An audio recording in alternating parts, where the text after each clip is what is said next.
The stones speak. They speak to me.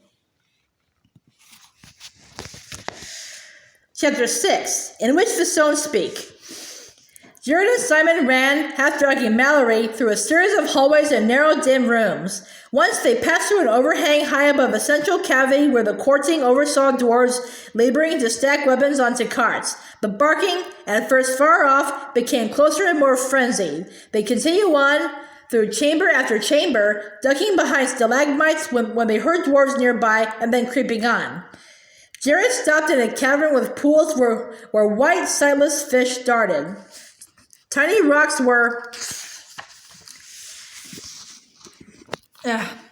balanced atop the points of all the stalagmites, and the sound of water droplets echoed through the space, along with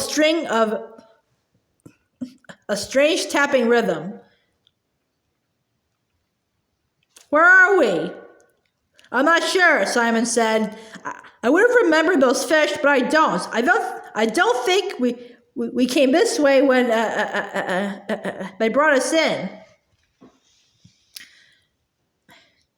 The knocker. Where are we? Mallory moaned, swaying slightly as she stood. We can't go back, Jared said nervously. We have to keep going.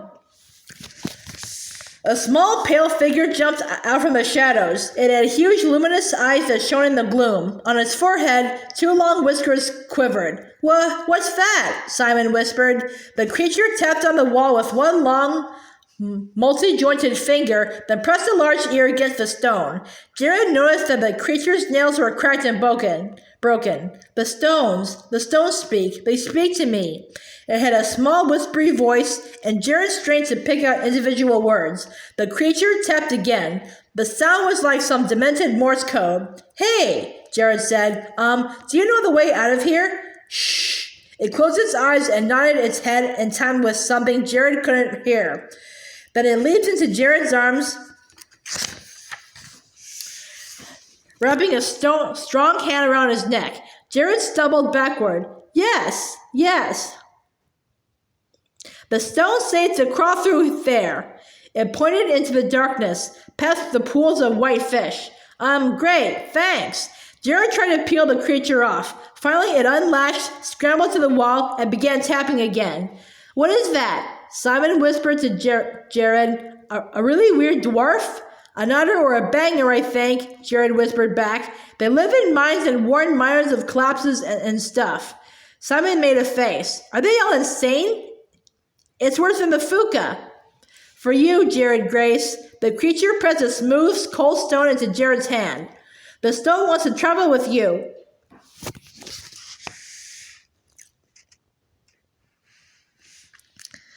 The stones speak. Thanks, Jared said. We have to go now. He moved toward the dark place that the Nutter Banger thing had indicated. As Jared got closer, he thought he could make out a crevice. Wait, how'd you know Jared's name? Mallory asked, moving slowly behind her brothers. Jared turned back, suddenly confused. Yeah, how did you know my name? He demanded. The creature rapped on the cave wall again, an uneven series of taps. The stones tell me. The stones know all. Right, Jared continued on. The creature had actually pointed them toward a small opening in the wall of the cave. They had overlooked it before. The hole was low to the ground and very dark.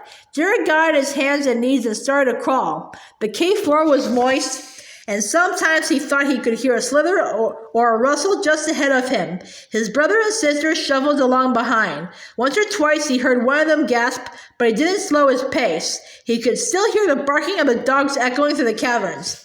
They emerged in the hall of the Ironwood tree. I think it's that way, Jared said, pointing into one of the hallways. They ran down the path until they came to a long fissure, almost as wide as Jared was tall. He looked down into the darkness. It was as black as if the crack went on forever. We have to jump, Simon said. Come on. What? Said Mallory. The barking was close behind them.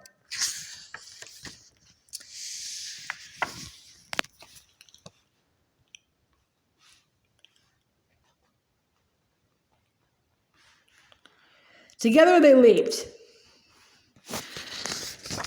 Jared saw red eyes in the gloom. Simon stepped back, then sprung across, landing hard. You have to, Jared said, and grabbed hold of his sister's hand.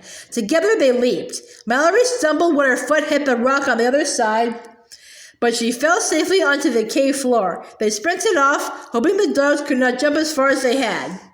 But this passage circled around, and they found themselves back in the central hall, massive branches hanging above them, metal birds twittering.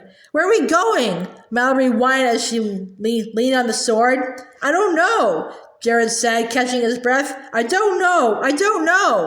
I think maybe that way, Simon offered. We already went that way, and we wound up here. The barking of the dog was so close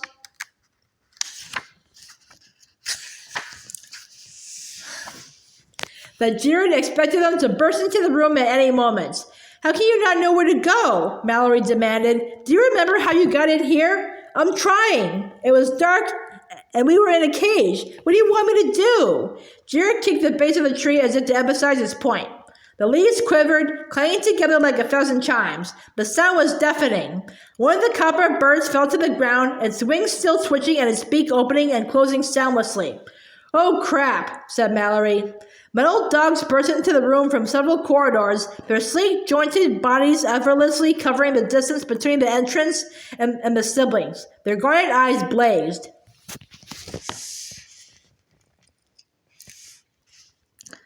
Metal dogs burst into the room.